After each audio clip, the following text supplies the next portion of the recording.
Venezuela, feliz y bendecido día, feliz inicio de semana, felices lunes 17 de agosto del año 2026. Dair, saludos. Hola Yajuro, buenos días para ti y para toda la audiencia que sintoniza a esta hora a través de la señal de Venezolana de Televisión, 6 de la mañana, 6 minutos, listos para revisar información importante que es noticia. Lo vamos a hacer con la cuenta en Instagram de la presidenta Delcy Rodríguez, que da cuenta de parte de las actividades que se realizaron el día de ayer. En primer lugar, hablar de este trabajo conjunto entre la agroindustria y la economía comunal y también los emprendedores, que comienza a dar resultados concretos para las familias venezolanas. Hoy damos un paso con la apertura de 7 mercados a nivel nacional. Aquí en Caracas estamos reactivando Mercal, Aquiles Nazoa, fortaleciendo el acceso de las comunidades a alimentos de calidad a precio justo, dice el mensaje que publica en la cuenta Instagram la presidenta Delcy Rodríguez. Y también indica que, bueno, al reducir la intermediación y conectar directamente a los productores con el sistema de distribución, también se está garantizando productos de calidad a precios accesibles, con descuentos de hasta un 70% por debajo de los precios de la red privada. Y vamos a compartir con ustedes este video que acompaña esta publicación en la cuenta en Instagram. Estamos aperturando 7 mercados a nivel nacional. La relevancia es el acceso a productos con descuentos importantes, un 30, 40, 70%. ¿Por qué? Porque los productos que llegan acá no tienen intermediarios. Es un encadenamiento directo entre los productores y el sistema de distribución de Mercal y Pedeval.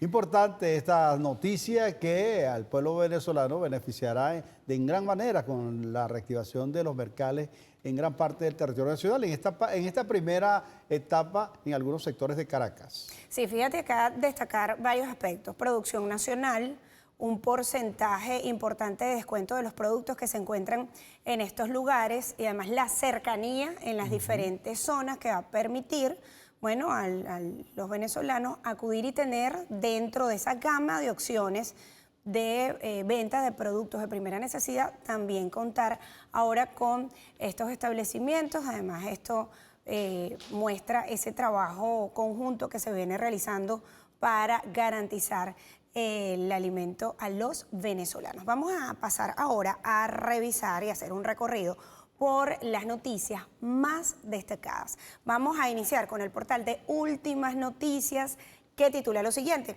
Alcaldía de Caracas refuerza brigadas para atender afectaciones tras lluvias en el despliegue de atención ante las precipitaciones registradas en la capital. La Alcaldía de Caracas sumó el apoyo del Ministerio de Obras Públicas, también de la Gobernación de La Guaira, con el objetivo de fortalecer la articulación institucional para acelerar la respuesta en los sectores vulnerables, para despejar así las vías principales y secundarias de la ciudad. El plan especial de limpieza y también de mantenimiento vial se activó tras los eventos meteorológicos reportados durante las últimas horas, y estas son palabras textuales: a esta hora estamos reforzando los equipos para atender las incidencias ocurridas por las intensas lluvias de la madrugada de este domingo 16 de agosto en Caracas. Esto lo escribió la alcaldesa de Caracas, Carmen Meléndez, en su cuenta en Instagram, y es que esas cuadrillas interinstitucionales abarcan tareas operativas de remoción de escombros, despeje de alcantarillado, poda preventiva en las zonas afectadas y todo lo que sea necesario. Es que inmediatamente se activaron toda la situación de las lluvias, además de reportes que ya se venían presentando por parte de las autoridades. Justamente pues salió el equipo de la Alcaldía de Caracas, incluso emitieron un comunicado inmediatamente notificando que ya estaban verificando las zonas más afectadas producto de las lluvias. Recuerden que acá además en el país se está en este momento muy atento a los reportes sobre las condiciones meteorológicas que se generan, bueno, diariamente, por todo lo que viene ocurriendo con respecto a las condiciones climáticas y también la cercanía del fenómeno El Niño. Pasamos al portal del Correo del Orinoco. titula Expo Niñas y Niños Productores regresa nuevamente el próximo 21 de agosto. La Expo Niñas y Niños Productores abre sus puertas nuevamente el próximo 21 de agosto. Un espacio para emprender, descubrir y crear y convertir sus ideas en oportunidades. Así lo informó la presidenta de la República Bolivariana de Venezuela, doctora Delcy Rodríguez, en su canal de Telegram. La jefa de Estado compartió un audiovisual con el siguiente mensaje. Nuestros niños y niñas tienen una imaginación infinita y capacidad de crear cosas extraordinarias. Este viernes 21 de agosto abrimos nuevamente las puertas de la Expo Niñas y Niños Productores, un espacio para aprender, descubrir, crear y convertir sus ideas en oportunidades. Sigamos sembrando juntos con nuestros niños y niñas el futuro grandioso de Venezuela. Indicó que, recuerdan, esta expo estará en horario comprendido de 9 de la mañana a 4 de la tarde y su propuesta educativa está vinculado a áreas como energía, minería, agricultura, ciencia, ambiente, a través de actividades inmersivas y dinámicas orientadas al aprendizaje con más de 30 espacios interactivos para aprender jugando. Bueno, además una iniciativa importante, Yajure, porque esto se desarrolló el año pasado con una asistencia que superó las expectativas, porque además una actividad inicialmente para niños, niñas y adolescentes, pero los padres, madres y representantes también acompañaron a los hijos, participaron de las diferentes actividades. Esto también aplica como una prueba vocacional para los niños porque van explorando áreas de conocimiento quizás no convencionales, hidrocarburos, minería, agricultura, y les permite también acercarse a las actividades productivas que se generan en el país. Y algo que llama la atención, quienes son los guiadores de los diferentes espacios donde está cada uno de las economías allí representadas, que si agricultura, que si petróleo, química. Los guiadores son puros jóvenes, muchachos que se han venido preparando y que con una experiencia te hablan en cuanto a cada uno de los arraigos, de cada uno de los objetivos, de cada uno de los propósitos de las diferentes economías allí manifestadas dentro de esa expoferia. Sí, y la dinámica que utilizan, que es lúdica, que permite que los niños aprendan jugando, lo conozcan con un concepto distinto y los acerca a, bueno, como les decimos, estas áreas, esta actividad económica que se desarrolla en el país. Vamos a revisar otro de los portales, vamos con radiomundial.com.be, que titula Ministerio de la Salud despliega la Semana Andina de Vacunación en Fronteras. Esto será del 16 al 23 de agosto. El Ministerio del Poder Popular para la Salud, en alianza con organismos andinos de salud, en convenio Hipólito Unanue Horas CONU, desplegará del 16 al 23 de agosto de 2026 esta Semana Andina de Vacunación en Fronteras a lo largo de las zonas limítrofes del territorio nacional. El objetivo de esta jornada es garantizar el acceso equitativo e integral a esos esquemas de inmunización para las comunidades fronterizas de difícil acceso, y en este sentido, con la movilización de equipos médicos especializados, también se procura blindar la vigilancia epidemiológica regional, proteger así a las poblaciones vulnerables frente a enfermedades inmunoprevenibles y consolidar un cerco sanitario conjunto entre las naciones andinas. Con esta iniciativa conjunta también las autoridades reafirman ese compromiso con la salud pública y la integración regional, garantizando que la protección médica y los esquemas de inmunización lleguen sin barreras a cada rincón de las zonas fronterizas del país. Es el compromiso del Ministerio del Poder Popular para la Salud y por eso se desarrolla esta jornada, esta semana de vacunación, de inmunización en zonas fronterizas de nuestro país. Es política del Estado asumir pues la salud sanitaria de toda la población y allí pues manifiesto una vez más esa manifestación del Estado para proteger a estas zonas fronterizas, tomando en consideración que con todos los movimientos migratorios que se han vivido, bueno, es importante destacar en esta zona este proceso y este plan de vacunación que se inicia y que me imagino que en un tiempo perentorio también se llevará en el resto del país. Sí, pasamos a revisar otro portal. Ya, Vamos ¿qué con tienes? el portal ABN. CanTV evaluó su plan operativo anual en el 7º Comité Ejecutivo 2026. Y es que la compañía anónima Teléfonos de Venezuela, CanTV, llevó a cabo este sábado pasado su 7º Comité Ejecutivo 2026 en la sala Hugo Chávez, en su sede principal en la ciudad capital, Caracas, con la finalidad de poder evaluar las líneas de acción orientadas a garantizar servicios de conectividad para la población. El encuentro contó con la presencia de las autoridades del ente adscrito al Ministerio del Poder Popular para la Ciencia y Tecnología, quienes revisaron el plan operativo anual, el progreso en la modernización de la infraestructura, la tecnología nacional y el despliegue del plan especial para la atención de averías en todo el territorio venezolano. Importante destacar que este portal avanza en la recuperación de todas las infraestructuras y, por supuesto, continúa con los lineamientos dados por la Presidenta de la República, Delcy Rodríguez, de solventar los problemas de las telecomunicaciones. Durante los últimos años, bueno, las telecomunicaciones en Venezuela ha sido muy destacada. Ha habido una gran cantidad de desarrollo, de tecnologías que se han sumado. A ellos se han sumado también empresas privadas donde se desarrolla uno de los sectores económicos que en los últimos años se ha desarrollado en nuestro país, sin lugar a dudas, ha sido las telecomunicaciones, y la empresa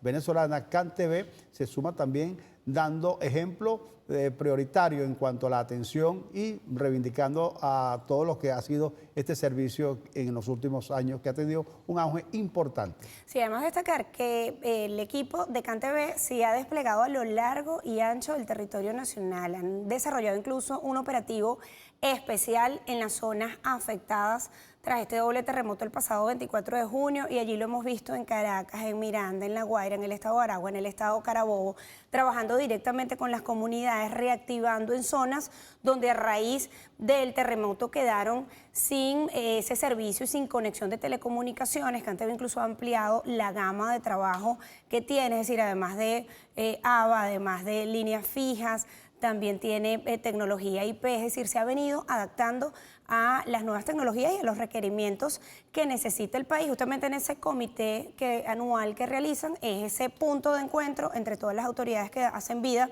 dentro de la parte gerencial de CanTV para evaluar, revisar y marcarse nuevas rutas de trabajo que vayan adaptados a la realidad en materia de telecomunicaciones del país. Ahora revisamos el portal del Ministerio del Poder Popular para la Comunicación e Información.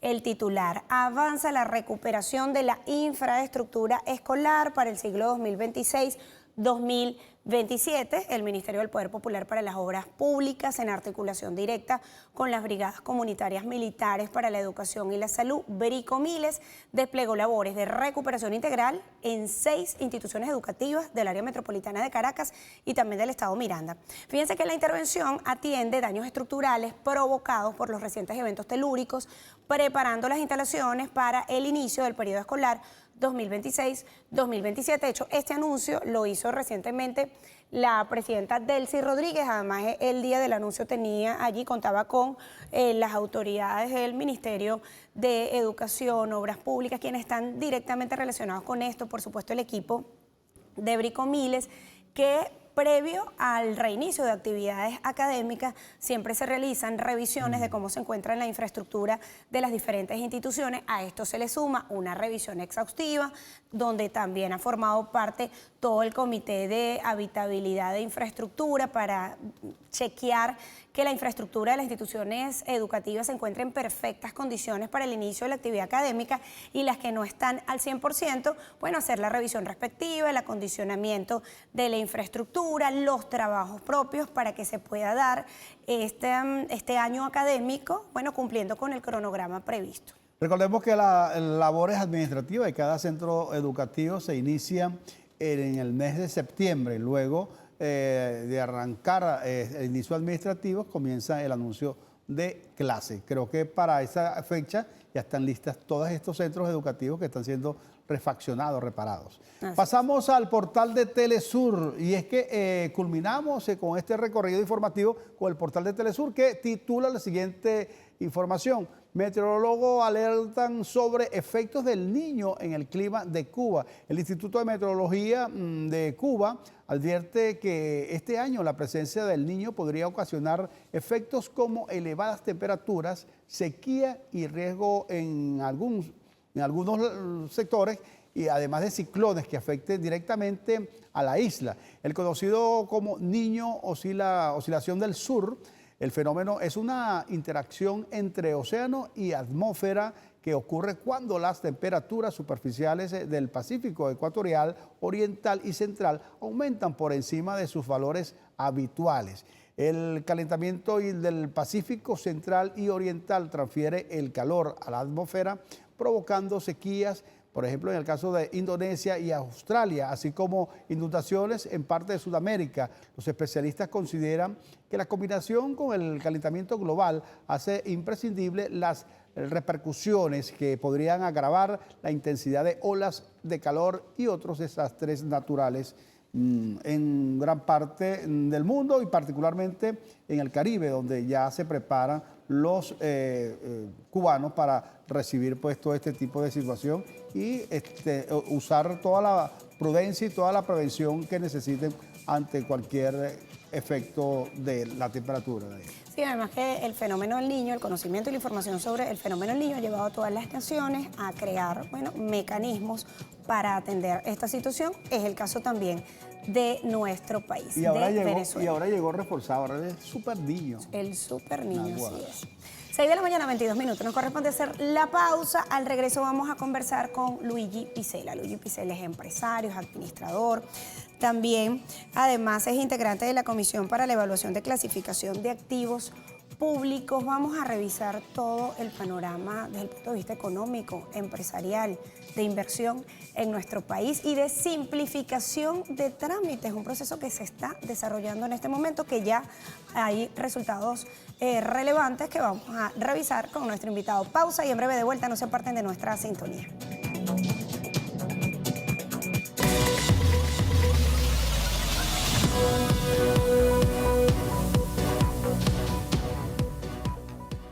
Ya la eliminación de la cartelera. Yo sé, los comerciantes saben de lo que estamos hablando.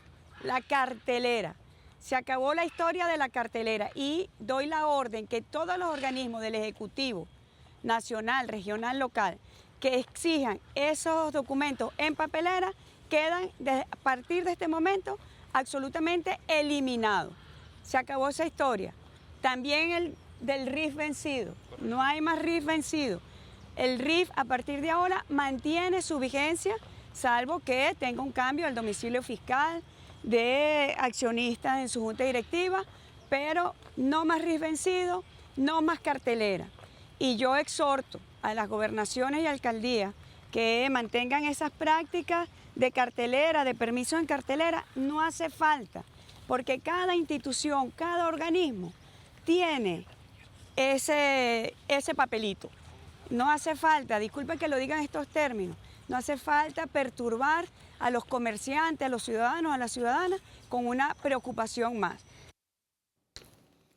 Amigos, de vuelta con ustedes, 6 de la mañana, 28 minutos, ya con nosotros nuestro invitado, justamente para hablar esto entre varios temas. Nos acompaña Luigi Picela, es empresario, es administrador, también integra la Comisión para Evaluación y Clasificación de los Activos Públicos. ¿Cómo está? Bienvenido. Buenos días, gracias por acompañarnos. Buenos días, feliz inicio de semana para todos. Gracias por la invitación. Sí, qué bueno que nos visita porque teníamos tiempo sin conversar y qué oportuno además que nos visite con todos estos cambios que se van generando en materia de simplificación de trámites. Arrancábamos con justamente que comentaba la presidenta Delcy Rodríguez, tiene que ver con el RIF, con esta cartelera que debía visibilizar los comercios y queremos en principio arrancar por allí. ¿Qué genera estos cambios iniciales que se están dando en materia de simplificación? ¿Qué genera para el sector empresarial?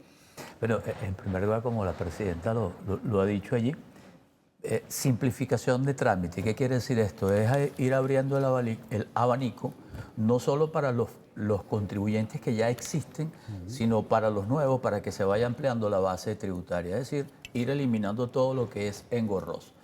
En función a los anuncios, bueno, como bien ya lo ha dicho ella, En primer lugar, cuando eliminar esa tediosa parte de tener todo el día pegado en un papel, sacarle fotocopia, reducirlo, tener una cartelera amplia, porque todo eso también lo tienen los organismos recaudadores. En segundo lugar, y que es importante, ese trámite de que el RIF se vence e irlo a renovar constantemente cuando no ha habido cambio en lo que es la persona jurídica o persona natural, como tú lo mencionabas ahí, en el caso de un cambio de dirección tienes que hacerlo, o en el cambio de accionista, por darte Y que incluso un ejemplo también. habían trámites que se detenían porque no estaba el RIF. Vamos allí. A veces actualizado. ocurría que podías tener una multa o una deuda y entonces no te renovaban el RIF, cuando una cosa no procedía con la otra, era una traba.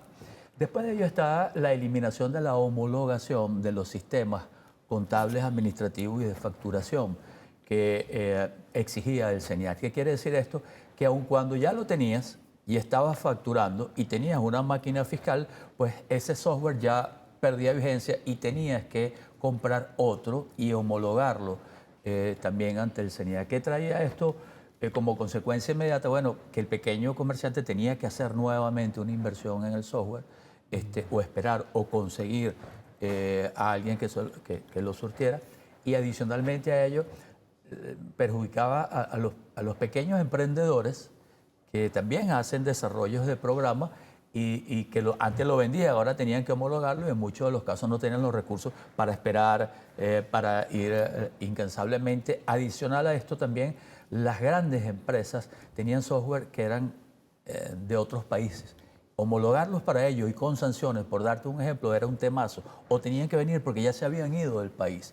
Y entonces ocasionabas unos enormes gastos para controlar no solo la parte de facturación, sino la parte de nómina y la parte administrativa. Entonces, bueno, como yo lo decía, es un inicio de lo que todos los empresarios esperamos. Hay que seguir avanzando en cuanto a la simplificación de trámites, pero más importante aún también en ir disminuyendo esa carga tributaria que nosotros decimos que tenemos. En una época donde todo está conectado, la conectividad es tan importante a través de las telecomunicaciones, el Internet hace un papel fundamental. En la actualidad, uno de las trabas que tienen muchas veces las empresas y que se presta para hechos irregulares es el tal llamado Registro Nacional de Contratistas. Ese es un registro que muchas veces no se justifica, porque si todos están conectados, tú averiguas si la empresa que quiere contratar con el Estado está en condiciones de hacerlo. Es decir, verificas su número del RIF y tú verificas si aparece. ¿En qué condiciones se encuentra? ¿En qué condiciones? Y si es una persona natural, igualmente, si que va a realizar contrataciones con el Estado, de igual manera lo puedes hacer. Esa traba que hay, y se presta para que los tradicionales gestores hagan de eso un negocio. Que ahora está documentado. Sí. ¿Ah? Óyeme, somos reporteros. No, ya va. Eso es periodismo de investigación. Lo hizo el señor Yajure. ¿Sabes qué? Ha dado sí. con el clavo. ¿A qué se refiere esto? Bueno, es lógico que tú te inscribas en el Registro Nacional de Contratistas. Esa es la cédula de identidad. Entonces, ¿qué ocurre con todo esto? Que una vez ya inscrito, creo que se vence cada 2 años. Tienes que renovarlo y tienes que hacer una auditoría y tienes que demostrar No, algo. el vencimiento es anual. Es anual. Es anual. Perfecto. Peor aún. Es anual, Sí. Y entonces, ya va. Si están estos organismos Tú conectados, como también va a ocurrir con el caso del Sarén, que lo anunció la presidenta. Bueno, que tú estás haciendo un trámite y estás conectado con ellos para que se lean. Exactamente lo mismo con ese Registro Nacional de Contratistas. Si tengo un RIF que tú puedes chequear, estoy entregando una declaración mensual del IVA, por darte un ejemplo, retenciones de impuestos, tú estás activo.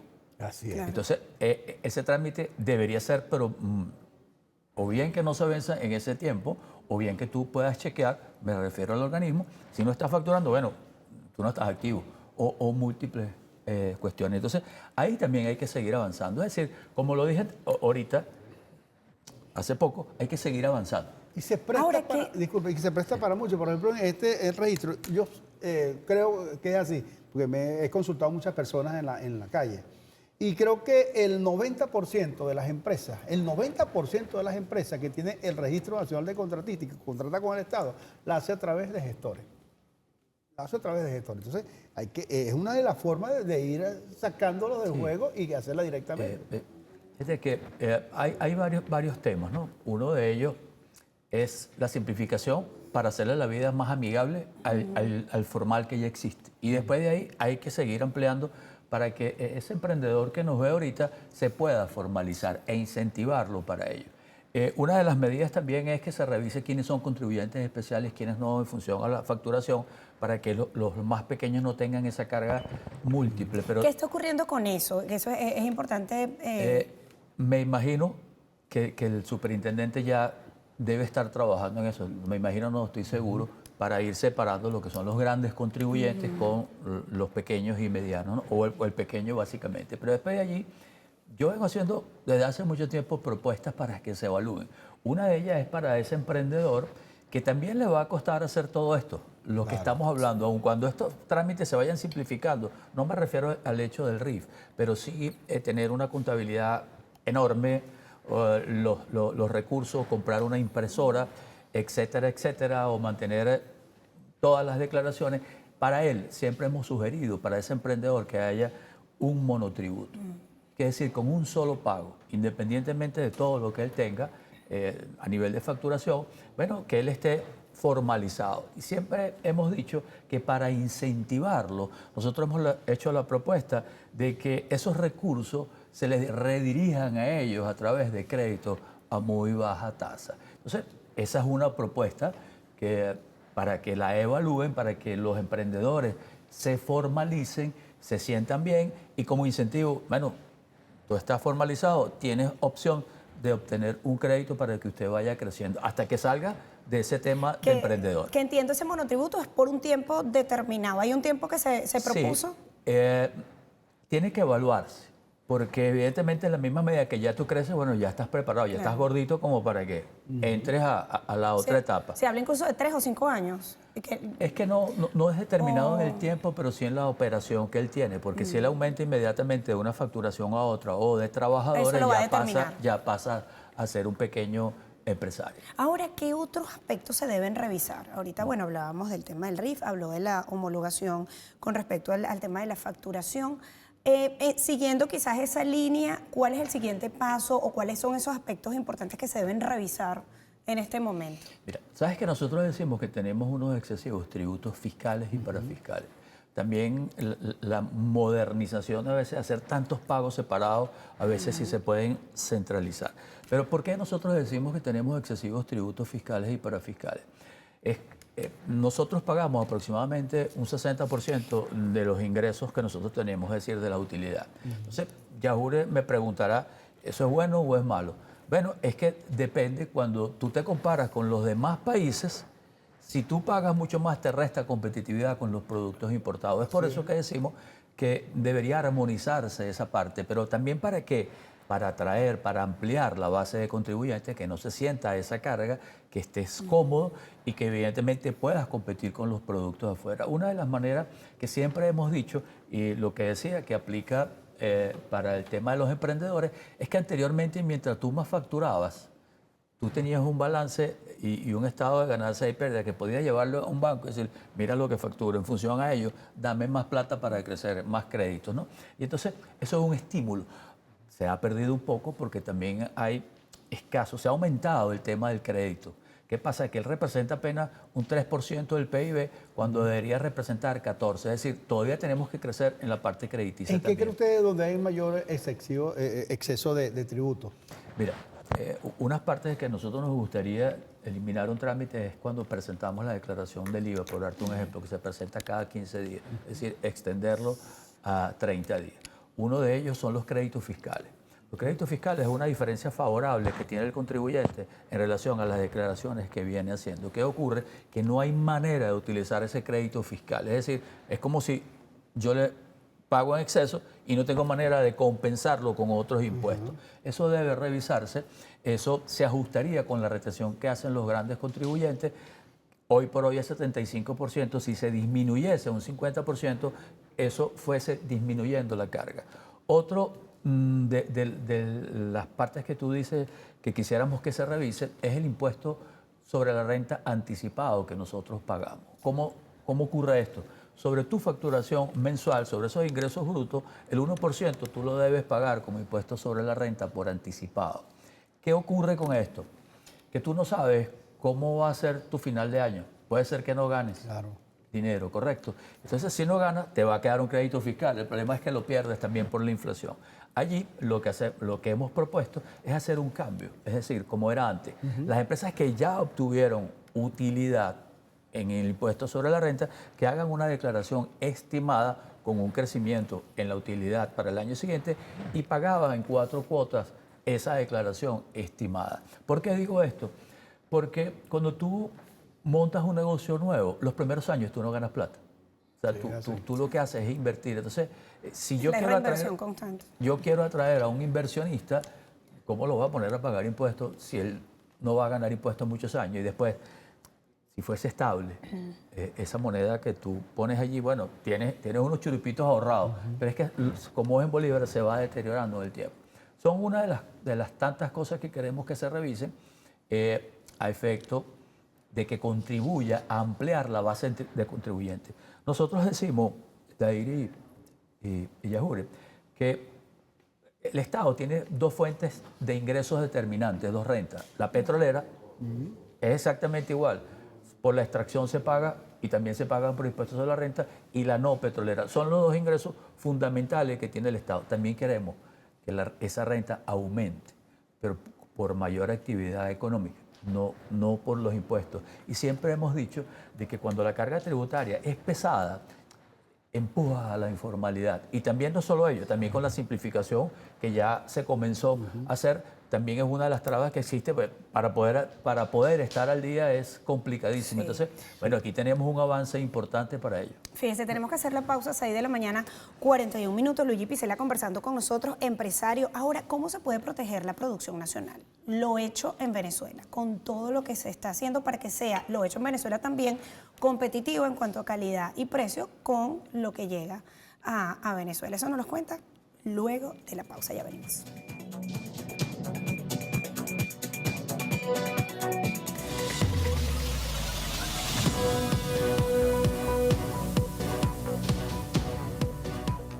En primer lugar, esta medida va a beneficiar a muchísimos comerciantes y es lo que usted siempre ha dicho, el impulso al comercio, el pequeño, el grande y el mediano. Ha sido tomado con buen ánimo porque saben hacia dónde vamos según sus instrucciones, que es la modernización, la digitalización y la automatización de esta nueva cultura tributaria que usted ha decidido poner en marcha de inmediato, que no haya más burocracia en base al gobierno digital eficiente, ágil y transparente.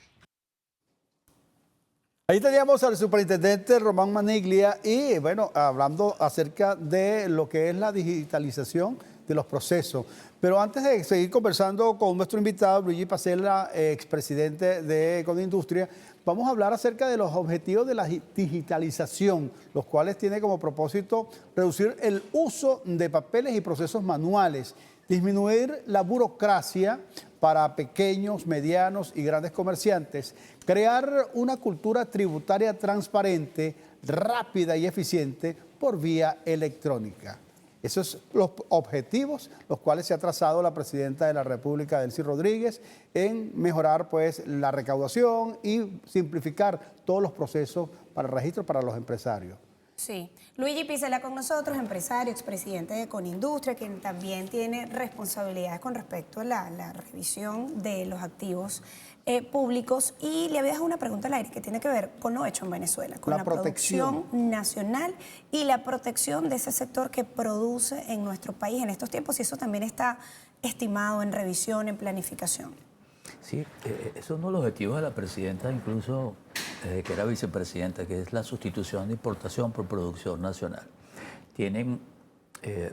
Está allí, se ha logrado, fíjate que yo siempre lo digo con mucho orgullo, ¿no? Hay preguntas que a veces me hacen y dicen que cuál es el compromiso del sector industrial en Venezuela, y yo les respondo diciendo vaya a un Anaquel y vea que a pesar de todos los problemas que siempre repetimos acá, la presencia de los productos nacionales está allí. En todas las vicisitudes incluso hasta en el doble terremoto que tuvimos, fue abastecido con todo, incluso en la parte de medicinas, por darte un ejemplo. Pero hay que seguir avanzando en ese particular. Hoy las importaciones ascienden aproximadamente a lo que fue el cierre del 2025 en 17.000 millones de dólares, ¿no?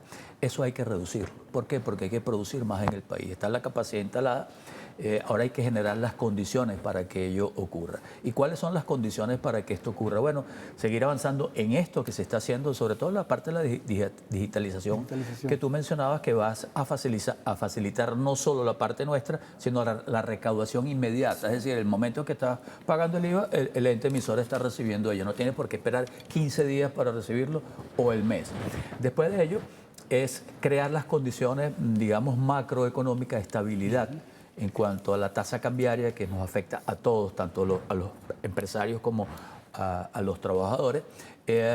La parte crediticia que vaya aumentando, porque nosotros para crecer, para que Yajure se compre un carrito necesita financiamiento, por dar un ejemplo, y no solo el financiamiento, sino que la tasa de interés nosotros la podamos pagar.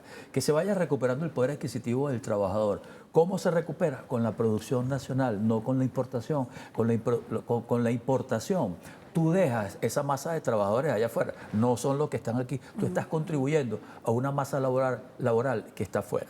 Después de ello, seguir avanzando en el tema de los aranceles. Hay aranceles que todavía no han regresado a lo que anteriormente estaba. Te pongo un ejemplo del caso de artículos de calzado y vestido. Hoy están en 22% cuando originalmente eran 35%. Eso no va en defensa del productor nacional, eso debe regresar al 35%. Y después de ahí hacernos competitivos nosotros. Los servicios tienen que mejorar. Hay, en el caso eléctrico, como lo ha anunciado la presidenta, algunos avances y va a seguir avanzando en torno a ello. Se ha reducido la brecha cambiaria, que es muy importante para eliminar ese desequilibrio, pero hay que todavía avanzar. El impuesto a las grandes transacciones financieras. Eso es un tema. Yo te decía, fuera del aire, si fuera por mí, yo avanzaría en el tema de que haya transferencias en cuanto a lo que tenemos en depósitos en dólares en la banca. Hoy por hoy no se utilizan para nada. Hay alrededor de unos 4.000 millones de dólares aproximadamente que están allí, están dormidos. Se podría comenzar a dar préstamos en dólares, al menos una propuesta para que se evalúe un porcentaje de eso, para ser destinado incluso para el terremoto, por darles un ejemplo, para el comercio, para las personas naturales, que se presten dólares, que se permitan la transferencia y reducir lo que es, como tú lo mencionabas, el débito. Es un débito bancario, pero llamado impuesto a las grandes transacciones. Por debajo del 1%, esto dinamizaría esta gestión, se recaudaría mucho más. Y no estoy diciendo de que estemos centrados en el dólar, no, la moneda oficial es el bolívar. Lo que estoy diciendo es que hay una diversidad, podemos entrar a ambos mientras se vaya estabilizando lo que es el tema cambiario, mientras se vaya cubriendo el déficit fiscal, sería una manera de drenar un poco más lo que es la parte crediticia. Es una propuesta para que se evalúe. Con todo lo que hemos vivido durante este año, ¿cómo va los puntos que se trazaron en principio de año o a finales del año pasado, el crecimiento interno bruto? Esa es una buena pregunta y la voy a terminar llevándosela a la gente que nos ve y nos escucha. Venimos creciendo desde el año 2021 de manera sostenida. Teníamos unas previsiones para antes del terremoto de crecimiento a nivel de PIB. Nosotros habíamos estimado que iba a estar alrededor de un 7% aproximadamente. Después del terremoto y haciendo las reconsideraciones como tal, la afectación va a ser mínima, va a ser entre 0.5 y 1%. Es decir, estamos estimando un crecimiento del 6.5% promedio a nivel del PIB. ¿Por qué digo promedio? Porque es así, el PIB mide la economía de todos los sectores, lo suma, lo divide, lo pondera y te da un crecimiento. Y nos da 6.5%. ¿Qué? La respuesta, la tragedia ocurrida con el doble terremoto en La Guaira afecta básicamente a esa entidad. Hay un sector que tuvo de crecimiento hasta el primer trimestre, que fue construcción. Ya ahora a partir de en adelante va a ser uno de los sectores con mayor crecimiento. Es decir, va a haber un movimiento en la parte de los sectores a nivel de crecimiento. ¿Qué es lo que ocurre, mis queridos Yajure y Dair? que venimos hablando durante mucho tiempo, ahorita también un crecimiento de 6.5%. Y la gente que nos ve dice, este señor otra vez habla de crecimiento, y yo en mi bolsillo no lo veo. No veo eso que él dice. No se traduce. No se traduce en eso, entre comillas, me voy a explicar. Es que venimos, se recuerda que siempre habíamos hablado que perdimos 76 kilogramos de peso, arrancamos con 24, ahorita estamos en 36, 38, sigue estando flaquito. Cuando tú hablas de 6% de crecimiento, sobre la base de los kilogramos y aplicas 6 por 4, 24, vas a crecer 2.4 kilos apenas. O sea, no vas a sentir un enorme crecimiento. ¿Qué ocurre también? Que hay algo que sí nos ha hecho mucho daño, es el diferencial cambiario. ¿Qué es el diferencial cambiario? Es la diferencia entre la tasa del BCB y la tasa donde se marcan muchos productos, que es donde tú obtienes definitivamente el dólar. Hay uno en cuanto a subasta que todavía es más alto que el BCB, y después hay otro que es paralelo, que es mayor. Los precios se marcan en función a lo que el comerciante, el industrial, logró comprar allí o lo va a reponer. Y entonces tú recibes la cantidad de dólares que tú ganas a la tasa de cambio del BCB, pero pagas productos más altos. En la misma medida que esta brecha se vaya disminuyendo, tu efecto ya se irá, tus ingresos se irán compensando. ¿Qué ocurrió? Que durante el principio del año nosotros hablábamos de crecimiento y ocurrió que este deslizamiento, este diferencial cambiario llegó hasta 100%. Y tú dices, oye, otra vez estos señores hablando de un crecimiento y a mí el dinero no me alcanza menos que nunca.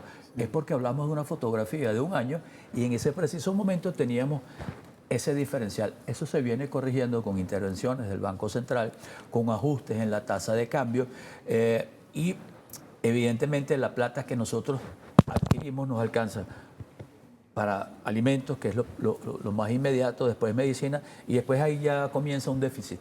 Es allí donde tenemos que ir recuperando el poder adquisitivo de la gente, pero se da solo con producción nacional, o sea, es un ciclo. Sí, es un ecosistema. Gracias por acompañarnos. Gracias, Luigi Picela, Luigi. quedaron preguntas por acá. Quedaron Eso preguntas. significa que nos puede visitar de nuevo. Mucho gusto. Queda Cuando abierta estimen la conveniente mi visita. presencia Sí. aquí estaré, desearles feliz inicio de semana. Y bueno, como siempre decimos, sí podemos, Venezuela. Ahí vamos poquito a poco. Claro que sí podemos, así que ya sabe que en cualquier momento lo invitamos de nuevo. Madruga un poquito, pero va a quedar activo todo el día, eso sí. Te va a salir de acá activo y productivo. 6 de la mañana, 55 minutos. Nosotros nos despedimos por acá y en minutos la emisión matutina de La Noticia. Hasta pronto.